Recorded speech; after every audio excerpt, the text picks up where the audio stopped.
So fast forward a couple years, and I find a job at Salomon Brothers in London. I'm working on their Eastern European investment banking team. And Salomon Brothers, for those of you who, it doesn't exist anymore, it's now Citigroup, but if you have any interest, there's a great book called Liar's Poker, which describes, it's like the true epitome of Wall Street, and it describes life inside Salomon Brothers, and it's the truest dog-eat-dog, shark-infested water institution that ever existed. And you'll see it if you ever read Liar's Poker, but I saw it firsthand when I joined Salomon Brothers in 1992. I showed up and they showed me up to my desk. They gave me my business cards, and they said, "There's your desk. Here's your cards. There's your phone. You have to earn 5 times what we're paying you, otherwise you get fired and get to work." It's like, well, how? What am I supposed to do? There's no training program. There's no mentors. There's nobody. There's no big brothers. There's no. It's just get to work, earn 5 times, otherwise you get fired.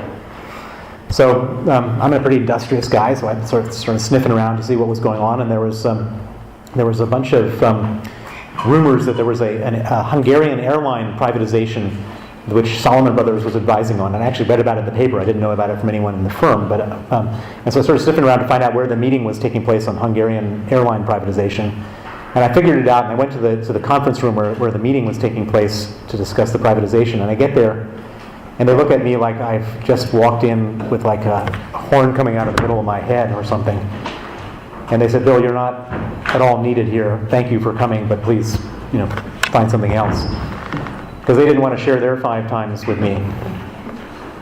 I then heard about the Polish telecom privatization, and there was a team meeting going on, and so I go to that meeting. And they're not as polite as the Hungarian privatization team. And they say, "Bill, don't even think about coming anywhere near Poland. Don't even fly over Poland as far as we're concerned. You're not welcome in Poland. Thank you very much. Leave." And so I started looking around and thinking to myself, what am I going to do here? This is ridiculous. And I realized that there's not a single person working on anything in Russia. So one day, a couple days later, I declare myself the investment banker in charge of Russia. And I wait to see what happens. And nothing happened. Nobody objected. So I thought, okay, I'm the investment banker in charge of Russia. The only problem is there's no investment banking work to do in Russia. And so I'm scouring around looking because I've got to earn 5 times my thing, or otherwise I'm going to get fired. And there's just nothing. There's nobody paying any money for anything. So, which is good. There's a good reason why nobody objected to me being in charge of Russia. And so finally, I get my first little nibble of a piece of investment banking work. There was a fishing fleet located in Murmansk, which is located 300 miles north of the Arctic Circle, which had gotten into a dispute about some fish that someone didn't pay for, and they hired an American law firm to help them with the dispute. And the American law firm said, "You really should get a privatization advisor to come in and help you figure out what to do with the privatization program." And so they put together a special request, a tender for investment banks to advise them on their privatization. And I got this, and it didn't say how much money was being offered or anything, but I figured, this is business, I'm going to apply for it. I went to the library at Salomon Brothers, and I realized that like 25 years ago, Salomon Brothers had done like 3 fishing deals in Japan out of their Tokyo office. So I take this information and I put it very proudly into this proposal for why we were the best firm to work for this fishing fleet in Murmansk. Not that I could ever find the people who ever worked on this fishing deal 30 years or 25 years ago. And I submitted, and I don't know whether I was the only person to submit a proposal, because the next day they called up and said, "Congratulations, you won." So at this point, I'm feeling very proud of myself, and I said, "Okay, well, how much money am I going to get paid?" They said, "This is a very generous assignment. We're going to pay $50,000 for 2 months' worth of investment banking work." Now, $50,000, I don't know, there was this famous expression from Linda Evangelista, the famous supermodel, who said she wouldn't get out of bed for less than $10,000. Well, the number is like 100 times that for an investment banking firm to go and work for a 2-month assignment. But I didn't particularly have a strong negotiating position, and I was 50,000 was 50,000 greater than 0, which is what I had earned for the firm up until this point. So I accepted the assignment, And so I get on the plane to Murmansk, and it's really hard to get to. You got to fly to St. Petersburg, which is sort of a normal place to get to. Then you have to wait in St. Petersburg Airport for you arrive at like 7 in the evening. You have to wait until 3 in the morning at St. Petersburg Airport, and then there's another 2-hour flight up there into some strange military airport. Pretty horrible getting there, and I felt pretty hard. And it's even worse when you get there, because Murmansk is one of the least pleasant places I've ever been in my life. And I go in and get a few hours of sleep, and then the next morning the head of the fishing fleet meets me to then discuss business. And he lays out the dilemma that the fishing fleet has, or that the management have.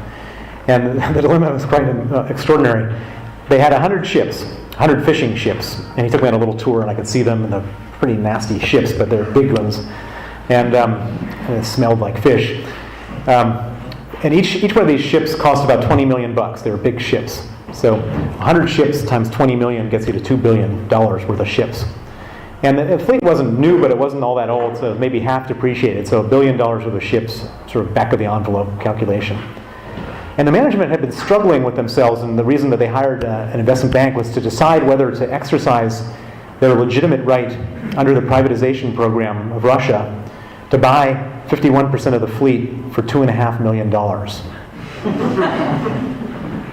So $1 billion worth of ships, 51% for $2.5 million.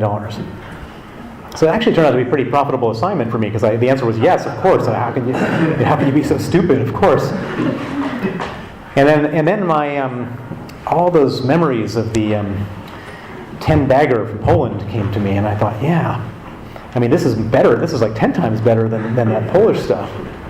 And I was due to fly back to London, but I thought, this is amazing. I'm not flying back to London. And I flew to Moscow, and I didn't speak a word of Russian.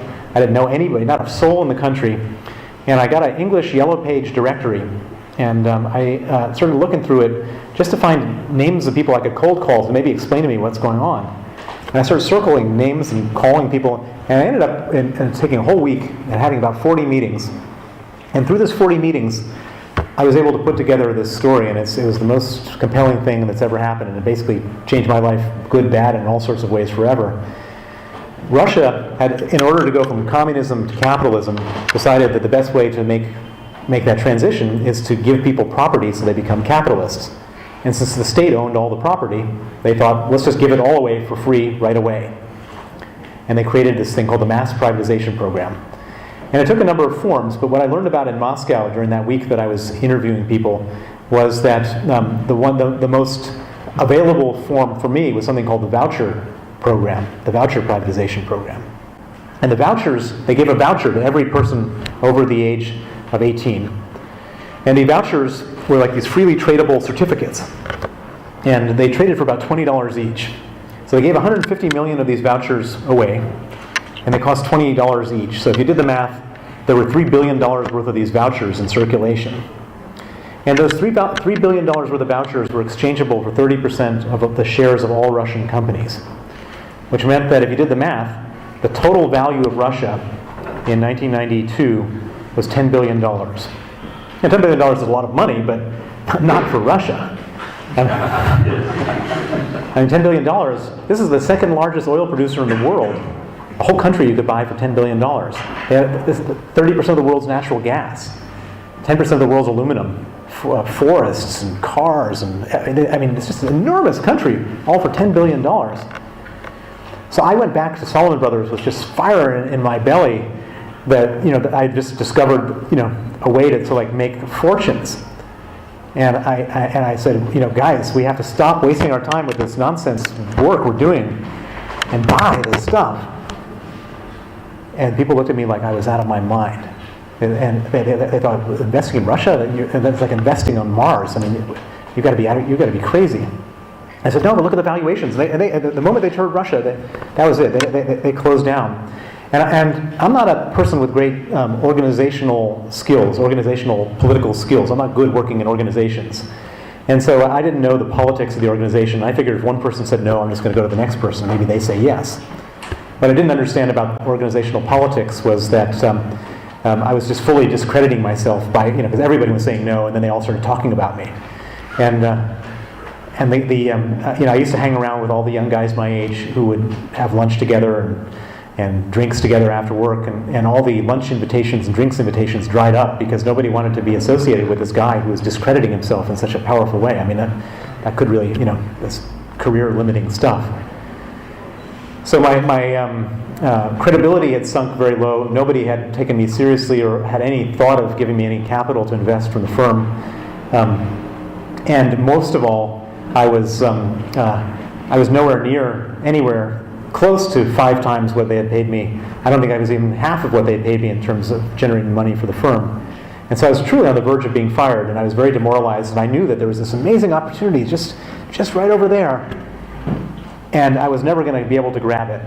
And I was going to get fired, and I was going to get sent, I was going to end up with some crappy job, not doing what I wanted, and I just saw that opportunity right there. I knew it was right there.